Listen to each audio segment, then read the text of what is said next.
Live and direct.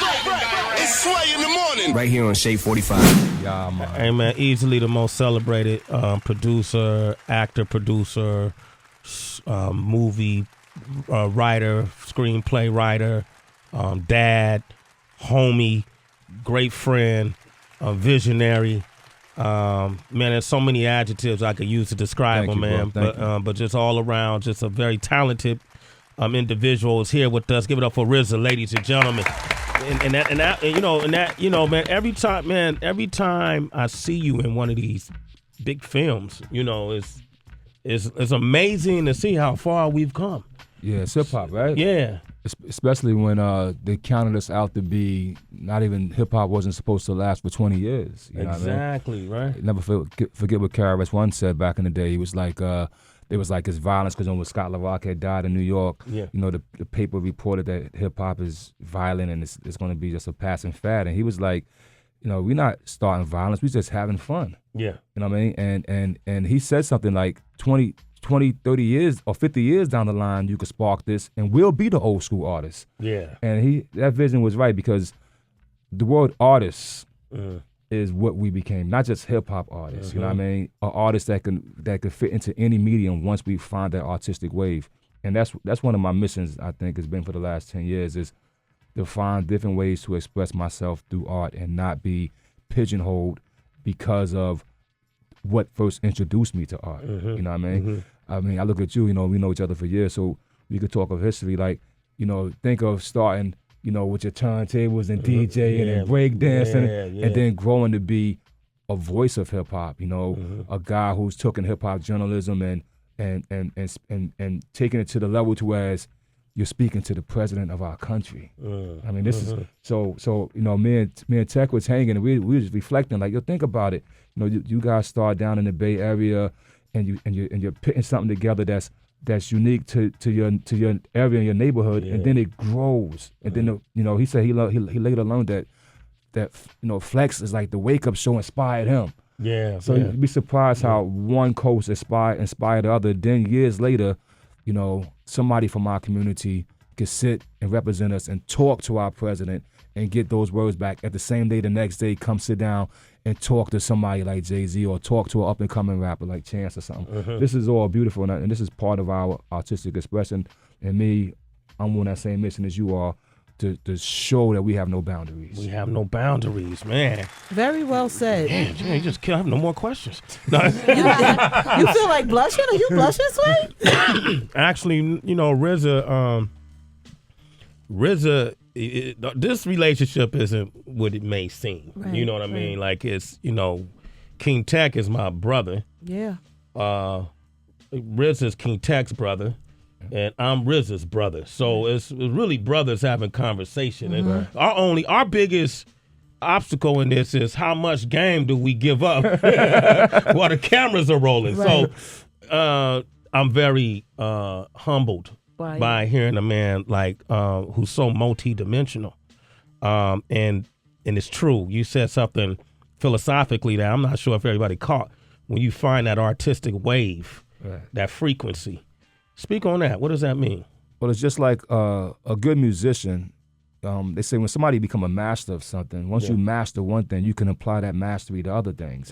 So a good musician who's known for playing his guitar, he learns how to master that instrument. But because he mastered that instrument, if you give him a piano, he's going to make music on the piano. You give him a horn, he's going to find how to make it on the horn because he's mastered music. Yeah. So it doesn't matter what instrument the music is coming out of. So it's the same thing with art. I even talked to Quentin Tarantino one day. We was talking about art and, the different things that we could do as artists. And I said, I remember one year in my life, Quentin, that I just sat at my table and I just started drawing. Yeah. And I would draw pictures. That was my high, to draw another picture. And he said, the same thing happened to him.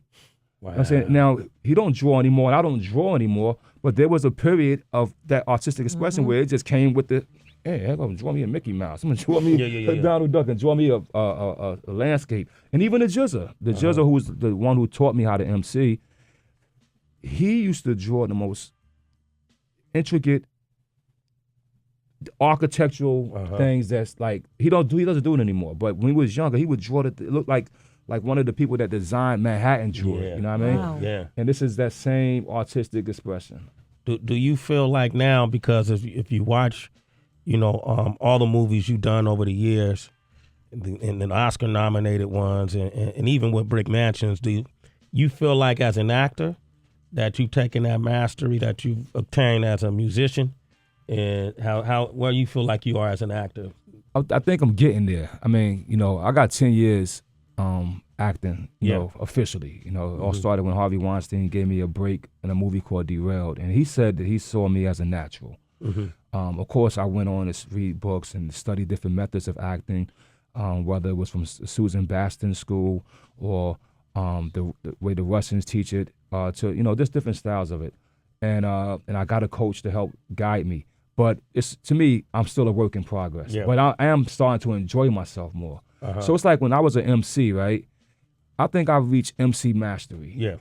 At the age of 19. Wow. And the reason why is because I wrote my first lyric around the age of 9. You know what I'm saying? And I was repeating other people's lyrics at the age of 7 and 8. But finally, at age of 9, I wrote my first lyric. So 10 years later, which they say, whatever you're doing, it takes 10 years to master. Yeah. Watch a Kung Fu movie, it take you 10 years to master this style. Yeah. So by the age of 19, I became a master MC, I would say. And that led on to producing and all the other things that became hip-hop.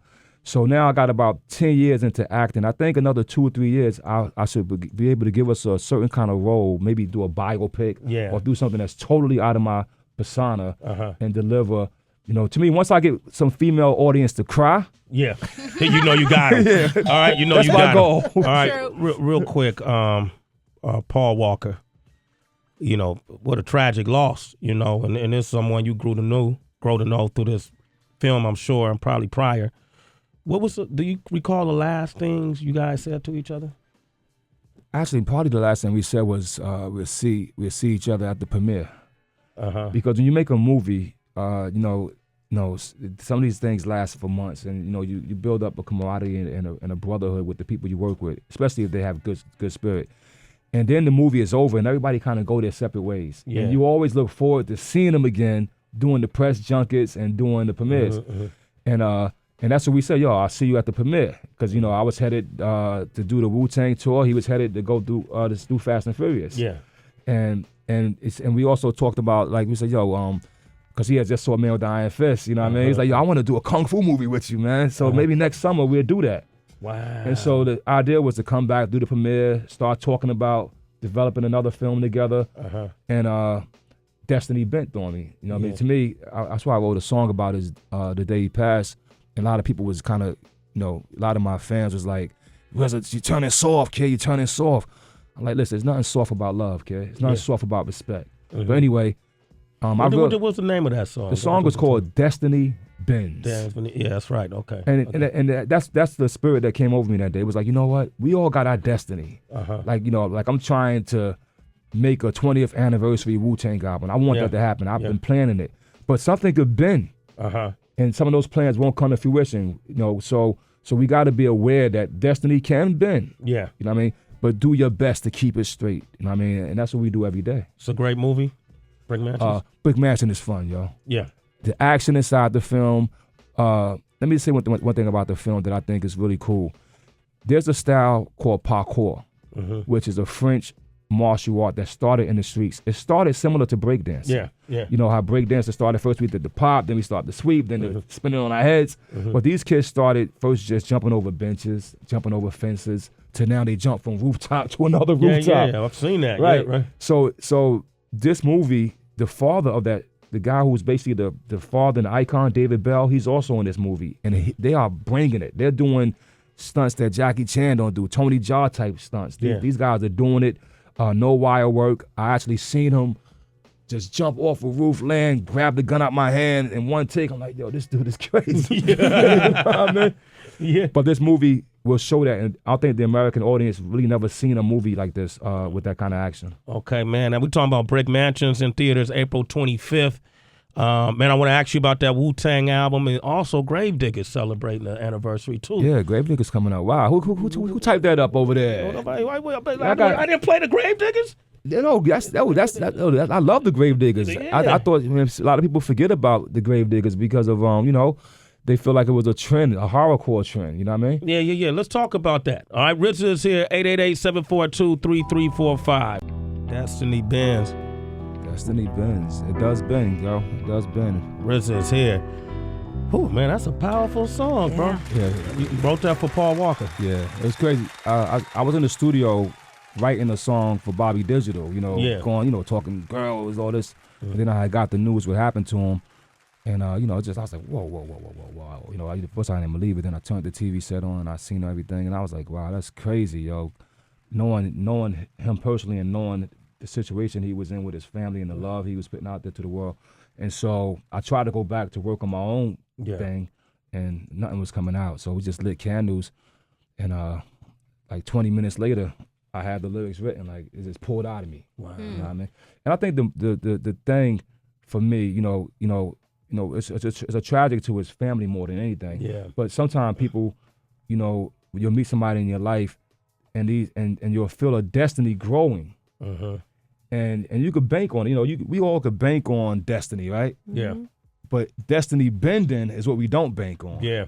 And sometimes it could bend because of a mistake your friend makes, or a mistake you make, or something your friends say. These things go always twist things. So I'm striving to keep this destiny path straight and to keep it righteous. You know what I mean? But that's why that song came out, y'all. You when you talk about destiny bending, like it's always whenever we mention Wu-Tang, for some reason it's always something. It just can't be the glory of the legacy, man. You know what I mean? Like Man. it can't be. It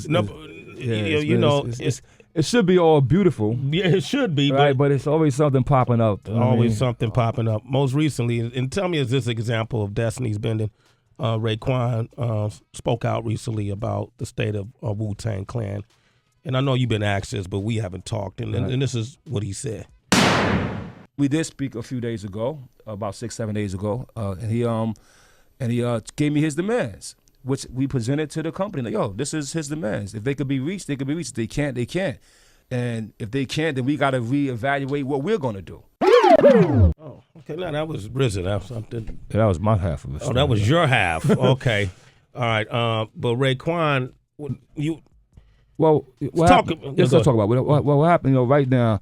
Well, the first that comment was because I did a story a few weeks ago. Yeah. And sometimes the writer they may take a piece now, a piece later, and a piece later, and they kind of break it down to stretch out their story. Yeah. So I guess the kid from Vlad or whatever or DX, they stretched the story out, and when they finally printed one part of it, they printed it after other events had occurred. Yeah. So I guess when Raekwon read the story, it says something that RZA hasn't spoken to Raekwon in months.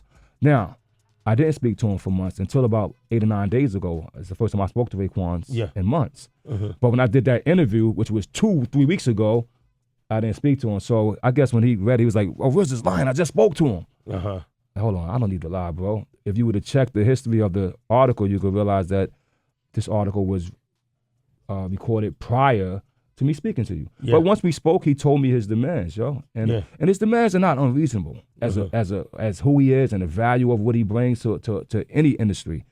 But being that Wu-Tang is a conglomerate of a big conglomerate of 10 to 12 people. Yeah.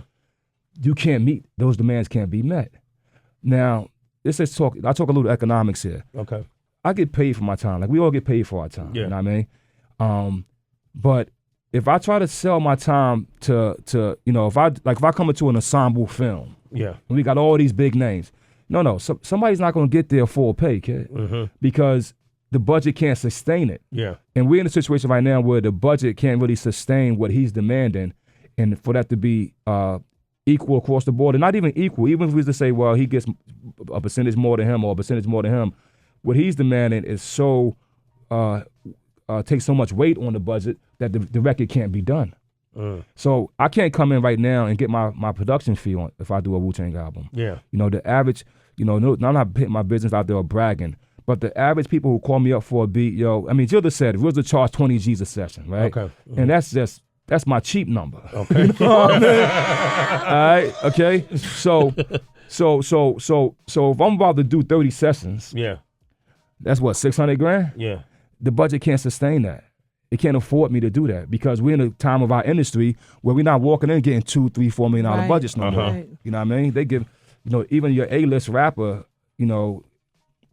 his budget's not hitting those numbers like that. Yeah. So So we got to respect the times we in. And what I suggest is like, look, forget the money.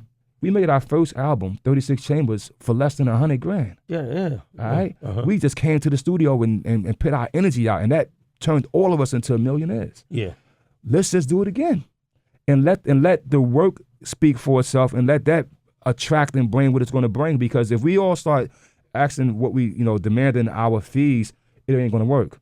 And especially when somebody like Method Man, who we could say has some people may measure Method Man's value as one of the most valuable pieces on the board, right? Ghost, Method, yeah. Yeah, well, Meth already did 9 verses pro bono right now. He's going to work it out at the end. Yeah. Because he's coming into the studio to say, yo, let me come to the studio, break some bread with the Abbott, and do my work. Now, the second thing that me and Ray, I think are, we also creatively, there's different directions. Yeah. And I respect that because creatively, I'm playing guitars now. So, so he's like, yo, I'm not into that guitar crap, RZA. So I'm saying, okay, well, look, let's get to the studio together. Yeah. Once we're in the studio together, we're going to find that balance. But we haven't been in the studio together. And I got to say this openly to the audience and to the fans. The truth, I haven't really spent time in the studio with Raekwon in over 7 years, man. 7 years? Yeah, really like sitting in that studio a day or two, or even, before we would be in the studio for 30. When we did Cuban Links, man, we spent 60, 70 days in that studio. Yeah. Every day we woke up looking forward to seeing each other that night. Now, we haven't been in the studio for 7 years. He hasn't rapped in front of me, and nor have I produced in front of him for over 7 years. If you had a wish list for it, like it's just like brothers, reaching different points in their lives. I feel like because Raekwon's our brother. Guarantee you. And I really don't even like asking y'all about it because I don't like to get in in between it. But if you had your wish list for your dynamic with Raekwon, what would it be? Like it just feels like it's some leftover energy between the two of y'all or something. I don't know if it's what I would like to meet his demands without it being a burden on nobody else. Okay. And so this album was going to be done through our company. Yeah. But if it had to go to a third party company and they want to go, yo, Ray, bong bong, do your business, or I would love to see something like that happen. But this industry is not in that position. Has anyone made you an offer to get this album done? Yeah, the average offer for a Wu-Tang album to record A Better Tomorrow, not talking about the Once Upon a Time in Shaolin thing, which is actually going crazy, right? Yeah. But there's been offers of $1 million to do the album. Okay, that's a reasonable offer. Yeah. But when you got 9 MCs and studio costs and producing costs, it's more like just a wash. And so if I come in and say, yo, listen, I'm not working on this record unless I get my normal fee. I need my 300 G's up top, kid. Yeah. Or I'm not showing up. That'll cripple the budget. So I couldn't be able to do that. So that's the point I'm trying to really explain to Raekwon and his manager and his lawyer, because he has a team of people and he makes money every day and he has to put all that on the side to come do this. But I'm like, listen, y'all, this is a situation where it's like, yo, we're going to have to kind of take a step back in order to take 2 steps forward for the sake of the whole project. You know what I mean? Okay, and then everybody else will be on board, right? Yeah. Okay. Genius. Now, the Wu Once Upon a Time in Shaolin, like the whole concept. Can you break down the concept behind this project? Okay, I could talk a little bit about this because I actually passed it over to the hands of experts, and they advised me to let them figure out all the parameters and legal parameters and everything that's attached to this thing, because it's something that's new for music but not new for museums and art. Okay. And now that this is going to be taken in as art, you know what I mean? But yet it's music and it's involving people that's still active. It's just a different scenario that they got to figure out. So what I can say is this. Yeah. The main idea is that music to me has been devalued. You know what I mean? And we don't look at it as art anymore. We look more of it as a privilege or entitlement. Like water in your faucet. You don't realize how hard it is to get it from the reservoir to your faucet, and you let it run. Yeah. You know what I mean? Yeah. So music to me has been devalued to that. And this idea of making a single piece of art and putting it in an artistic form is me saying music should be respected as art, which it is. So you're going to make one Yeah. One unique. piece of art. Uh-huh. That's 6 years in the making. Yeah. 6 years. So if you make a sculpture, it may take you about 2 or 3 years. You know. So this is something that's, 6 years in the making and put into a box that's handcrafted. Mm-hmm. By a guy who usually only make items for royal families. Yeah. He's a Wu-Tang fan. Ain't that crazy? A Muslim brother. My brother Silver Rings, who started as my student and learned how to, learn underneath me how to make music and do business. And he's become a good asset to the Wu Empire. He booked tours for us. He booked tours for Rihanna. I mean, but he started off as a young guy who came to New York looking for me, couldn't find me, meets my mom's. Wow. Right, give my mom's this letter. She reads the letter, calls me up, boy, you better meet this kid. And I meet him, and he was only about 18 years old at the time. And I was like, look, man, it's not easy being a hip hop artist and all that. This life is real. Because he was from Holland and Moroccan.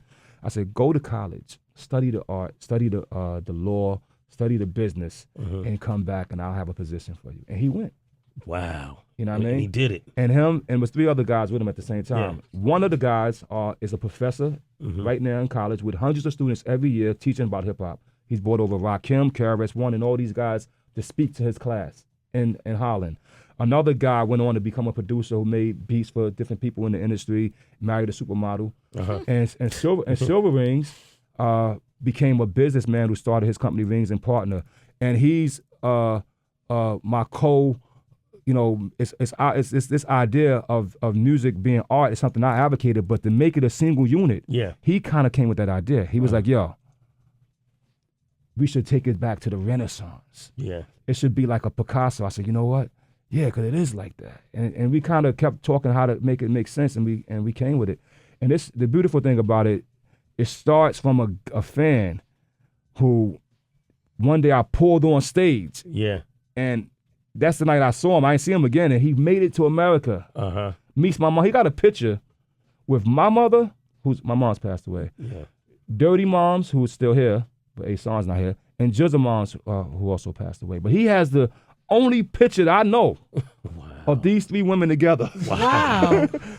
That's amazing. You talk about destiny. Man. Exactly. That's destiny. Wow. And when we came with this idea, I'd say a little bit. I have 3 ideas I think can help the music industry. This is one. Okay. There's 2 other ones. And I didn't... You're not going to discuss those? No, I'm not going to discuss those now. But my student is on the same wavelength as me. Yeah. And that's why I'm so amped about doing this and I'm coming up, bringing them along with this whole mission is because I'm like, yo, I have a lot of brothers, a lot of homies over the years, but how does a guy from Morocco, a student, from way over there, be in the same thinking pattern as me? And that goes back to that destiny. So would it be an album with tracks? And have you determined how many tracks? Right now, there's 31 songs on it. 31 songs. You know what I mean? And I don't want to spoil it because the person who get it, he's gonna want to open it up and say, I have the golden fleece. I have the scepter of Amun-Ra. Yeah. You know what I mean? All right. That's and then you auction it off. Will that person be able to sell music from it, or that's what you got to figure out? They got to figure all that out. I got to figure that out because I might buy it. I might bid on it. Finally, and we could do this briefly. We touched the surface. A big story came out about the Wu-Tang affiliate that severed his own penis and jumped out of a window. Every time I hear that, man, I cringe. You got to cringe, kid. I can't even imagine. Listen, you can't even pluck your own joint without, you know what I mean? Like, man, this is a very sensitive thing right here, kid. But he was a part of the affiliate to the Killer Bees on the West Coast. Yeah, he's a West Coast Killer Bee from a group called North Star. They did put an album out on Koch Records some years ago. I think you brought him up to the Wake Up Show. Yeah, I brought him up. Yeah. You know what? Sway, I met them outside the Wake Up Show years ago. Wow. Are you kidding me? Coming down from the Wake Up Show was a bunch of rappers waiting downstairs to meet us. One guy was named Holocaust, who went on to become a dope MC. Had Rugged Monk, who was from Compton, and North Star. Those guys are from Long Beach. Yeah, they were You know from what I Long mean? Beach. I remember that. Exactly. We had them. They sound like Wu-Tang. Right. Little bit, Had yeah. a little Wu style to them, yeah. mixed with it, and you know they kind of had my number, stayed on top of me, and really what I felt was like, even though I'm from the East Coast, why not support young brothers coming up from the West Coast? Yeah. That's why I had Reverend Burke from Chicago. Yeah. I don't have to just help Staten Islanders and help Brooklyners, you know. It's hoods everywhere. And so this was my chance of helping somebody else from the hood. And he made a record deal. Alan Grunblatt signed him. Yeah. And they put a record out, you know what I mean? But then he kind of, you know, went into obscurity. You know, a lot of artists can't handle this business, and they don't know that it's not just you got a record deal and you're going to be a star. It takes a lot of work, a lot of groundwork, which I don't think they was equipped to put in at that time. And I wasn't equipped to babysit because I'm a busy man, you know what I mean? I hooked it up, I got you the deal, and you got to keep rocking. But anyway, he, you know, always, you know, had ambition, but I don't know what got into him to do what he did. Yeah.